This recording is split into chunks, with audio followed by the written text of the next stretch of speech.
नमस्कार and welcome yours to Manoj Singh. Now recently आपने सुना होगा कि इजराइल ने ईरान के ऊपर हमला करके उसके 11 नागरिकों को मार दिया है। यहाँ पर आप द इकोनॉमिक टाइम्स का आर्टिकल देख सकते हैं। इन्होंने लिखा है 11 killed as Israel strikes Iran embassy annex in Damascus. अच्छा, दमस्कस कहाँ है? ये सीरिया की राजधानी है दमस्कस। अब आप बोलोगे कि अटैक कहाँ हुआ है, ईरान में हुआ है या सीरिया में हुआ है? अटैक सीरिया में हुआ है, लेकिन सीरिया की राजधानी दमस्कस में ईरान की एम्बेसी थी, उस एम्बेसी पर अटैक किया है इजराइल ने। देखो, एम्बेसी में रहता कौन है? उस देश के टॉप डिप्लोमेट्स और टॉप कमांडर्स। इजराइल ने ईरान के टॉप कमांडर्स को वहाँ मार दिया है।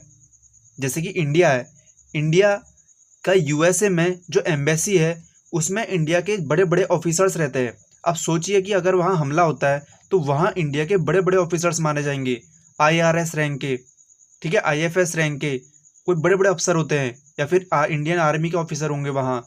ये हमला हुआ कब? मंडे को हुआ।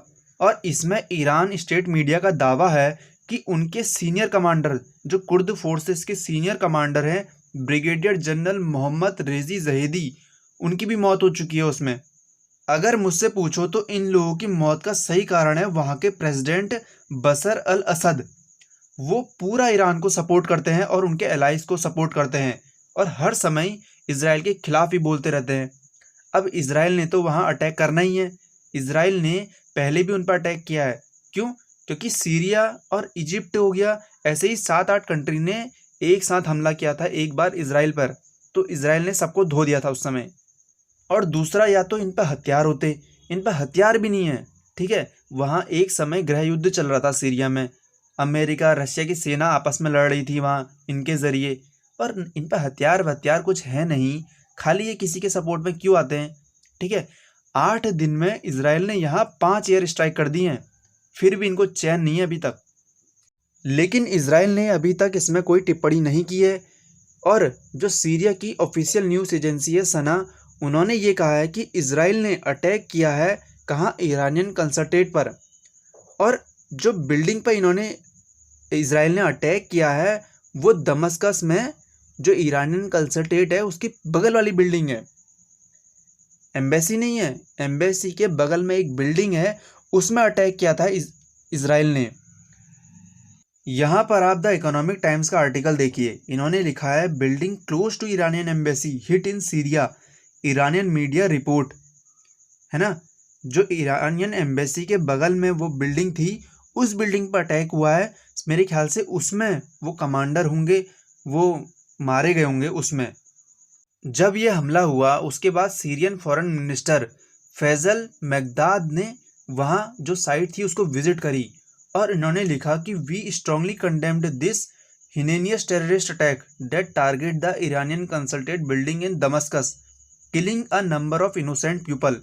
अभी जब तक मैं ये वीडियो बना रहा हूँ तब तक वहाँ 11 लोगों की मौत हो चुकी है। 11 लोग कम नहीं होते, इनोसेंट 11 लोग। अब चलो, मिलिट्री कमांडर तो किसी भी देश के अलग हुए, वो मिलिट्री में है, वो दूसरों के देशों को मार सकते हैं, हानि पहुंचा सकते हैं, लेकिन जो आम लोग हैं उनका क्या? इसराइल ने उनको भी मार दिया, ऐसा कहना है यहाँ के फॉरेन मिनिस्टर का। देखो, ये आप सभी को पता होगा कि इसराइल पे अभी चारों तरफ से अटैक हो रहा है। सीरिया भी कभी कभार उस पर अटैक कर देता है, यहाँ से ईरान भी कर देता है, हिजबुल्ला हो गया, हमास हो गया, फिर इधर उधर से जो उसके पड़ोसी मुल्क हैं, फिर फ़िलिस्तीन के लोग हो गए। फ़िलिस्तीन के लोग हमला नहीं करते, वो अच्छे लोग हैं, लेकिन जो गाज़ा के लोग हैं वो कितना हमला करते हैं। ऐसे ही मतलब अब घिर चुका है। देखो, इसराइल हर जगह से घिर रहा है। ठीक है, जो अभी सीरिया में हमला हुआ ना, इसमें 11 लोग मारे गए, और जो इससे पहले इजरायली एयर स्ट्राइक थी उसमें टोटल 53 लोग मारे गए हैं, जिसमें से 38 तो उनके सोल्जर ही हैं। ठीक है, अब जो उसके अलावा ये लेबनीज बॉर्डर पर हिजबुल्ला अभी अटैक कर रहा है, तो इसराइल भी करे तो क्या करे, वो सीधे एयर स्ट्राइक कर देता है, कभी सीरिया पे तो कभी किसी पे, उस पर कोई ऑप्शन भी नहीं है। ये हैं सीरिया के प्रेसिडेंट बशर अल असद, जिनकी सरकार में ये हमला हुआ है। मैं आपसे जानना चाहूँगा कि अगर आप सीरिया के प्रेसिडेंट होते तो आप इस वक्त पर क्या करते? आप में से किसी को भी अगर टेक्स्ट बुक का पास खरीदना है, वो भी 12% डिस्काउंट पर, जिसमें आपको 70,000 से ज़्यादा मॉक टेस्ट, 17,000 से ज़्यादा previous year paper, unlimited practice pro question, unlimited pro live test और अनलिमिटेड री अटेम्प्ट करने को आपको मिलेगा। आपने करना क्या है, सिंपली टेक्स्ट बुक खोलना है, उसके होम में जाना है, आपको पास प्रो ऑप्शन दिखेगा। 365 दिन का होता है ये, 1 साल का। Monthly pass, yearly pass, life time pass, आप कुछ भी खरीद सकते हैं। जैसे हमने कोई पास खरीदा, ठीक है, यहाँ पर अप्लाई कूपन करा हमने कोई भी पास पे, और यहाँ पर जो मेरा कोड है वो है 29T0P4। वो कोड डालना है आपको सारे टेस्ट फ्री में मिल जाएंगे, जिसमें आप अनलिमिटेड री अटेम्प्ट कर सकते हैं। आप 1 महीने का खरीदिए या फिर 1 साल का खरीदिए या फिर 2 साल का खरीदिए। और अगर मेरी मानिए तो मैं आपको सलाह दूंगा कि 1 महीने वाला मत खरीदिए, 1 साल वाला खरीदना, जो कि टेक्स्ट बुक पास प्रो है। आपको उसके अंदर सब कुछ मिल जाएगा। वीडियो अच्छी लगे तो लाइक, शेयर एंड सब्सक्राइब कर देना, और हाँ, शेयर ज़रूर कर देना। और thank you, tata and bye bye.